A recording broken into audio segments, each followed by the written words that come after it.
इंधन दरवाढीच्या पार्श्वभूमीवर सोशल मीडियापासून सर्वत्र खल सुरू असला तरी सुद्धा पुणे जिल्ह्यात गेल्या वर्षीच्या तुलनेत पेट्रोलचा खप प्रतिदिन तब्बल 5 लाख लिटरनं वाढल्याची आश्चर्यकारक माहिती अधिकृत सूत्रांकडून पुढे आली आहे। विशेष म्हणजे डिझेलचा खपही प्रतिदिन 25 लाख लिटरनं वाढलाय।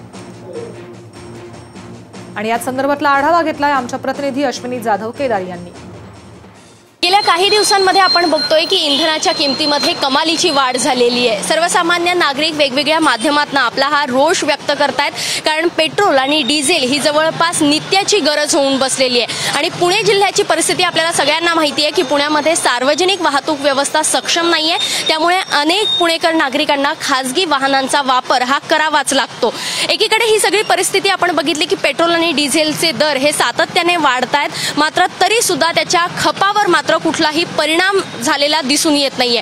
पुणे जिल्ह्यामध्ये गेल्या वर्षीच्या तुलनेत पेट्रोलचा खप हा प्रतिदिन तब्बल 5 लाख लिटरने वाढल्याची एक माहिती समोर येते आणि तशीच काहीशी परिस्थिती ही डिझेलच्या बाबतीत सुद्धा आहे। डिझेलचा खप सुद्धा प्रतिदिन हा जवळपास 25 लाख लिटरने वाढलेला आहे। गेल्या वर्षी आपल्याला माहिती आहे की पेट्रोलचा दर जो होता तो साधारण 76 रुपये प्रति लिटर इतका होता आणि या वर्षी साधारण 90च्या घरांमध्ये हा भाव पोहोचला होता।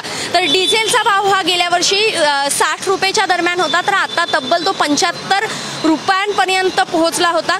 ही दरवाढ जर एकीकडे होत असली तर आपल्याला सगळ्यांना बाजारपेठेचा नियम माहिती आहे की भाव वाढले की मागणी कमी होते, मात्र पुणे जिल्ह्यामध्ये पेट्रोल आणि डिझेलच्या बाबतीत मात्र हा नियम आपल्याला खोटा ठरलेला दिसून येतोय। पुणे जिल्ह्यामध्ये वाहतूक व्यवस्था, सार्वजनिक वाहतूक व्यवस्था ही सक्षम नाहीये, त्यामुळे पुणेकर नागरिकांना आपल्या खासगी वाहनांचा वापर हा करावाच लागतो। त्यामुळे डिझेल आणि पेट्रोलच्या किमती जरी कितीही वाढल्या तरी नागरिकांना पर्याय नाहीये, त्यामुळे त्यांना पेट्रोल आणि डिझेल हे आपल्या गाड्यांमध्ये भरावंच लागतं। त्यामुळे कितीही त्याचा भाव वाढला तरी पर्याय नसल्यामुळे पुणेकर नागरिक पेट्रोल आणि डिझेल आपल्या गाड्यांमध्ये भरतायत, त्यामुळे त्याच्या खपावर कुठलाही परिणाम झाला नाहीये असं चित्र साधारण पुणे जिल्ह्यामध्ये दिसून येत आहे।